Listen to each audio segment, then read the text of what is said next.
Although the car looks to have fairly standard ride height, we have Olin suspension, we have Nagisa Auto pillow ball suspension linkages and components to really keep geometry as constant as possible. This is a design of an original design of suspension which is double wishbone in a sense all round. So the engine, as I mentioned, is a B16A with B16B Type R internals and head. So we're talking pistons, camshafts, valve springs, and so on. It was rebuilt. It has about 6,000 kilometers on. And so, you know, you can see in the back there the oil catch tank, and that has no oil in it. It even has a really clever little dipstick to be able to check it. And there you go. I never seem to have to empty it, even though there is a little valve down there with a tube going down, so that it's very easy to empty the catch tank. It's made by 42 Designs in the US, and I think it's really good. If I was to put it in again, I would use the type that offers AN fittings, but I didn't think of that when I bought it. You'll notice it's only held by one screw, and that's because I don't really want to drill into the bulkhead and start doing stuff like that. Okay, you have here a Mugen exhaust manifold, which is actually made for the CRX. That's mated to a DC2 Type R cat and a Fujitsu catback exhaust. The radiator is by Tegiwa. Some people have said that these leak. I haven't had any problems. It's not the highest quality, but then they don't charge very much for it, so I think it's pretty good as a choice. I haven't yet put in an oil cooler. Still thinking about it, but I don't use this car on the circuit. Now that's a Y1 JDM gearbox, which came on the SIRs.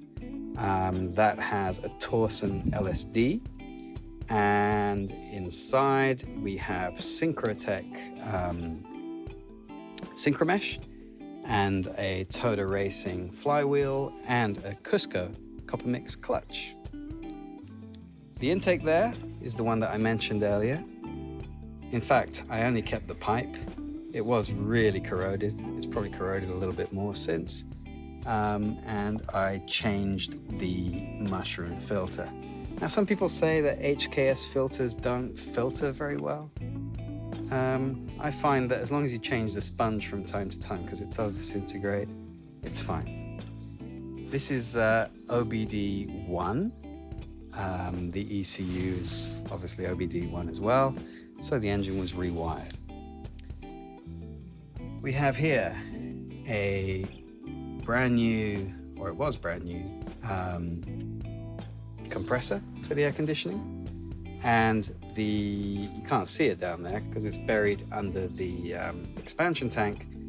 The dryer has been cut open with new silica gel pellets and sachet because otherwise the old original tends to disintegrate.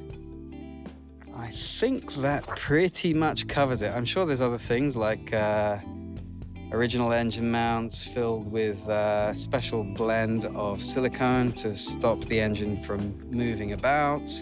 There's little things like leads and adapters and so on, but I won't go into all of that. I'll just mention at the end the Bonnet Stay, which is made of titanium. I like these little things. They're just cool, and they just help to add to the flavor. But generally, you know, when people look under here, of course, the red engine cover and the carbon fiber plug cord cover is immediately obvious, but most people don't realize. They just think, he's just changed the engine cover, but I haven't. There's a little bit more to it than that.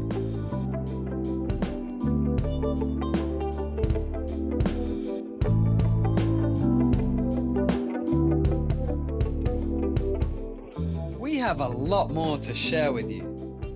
Click the subscribe button below so you'll never miss out on any of our video series.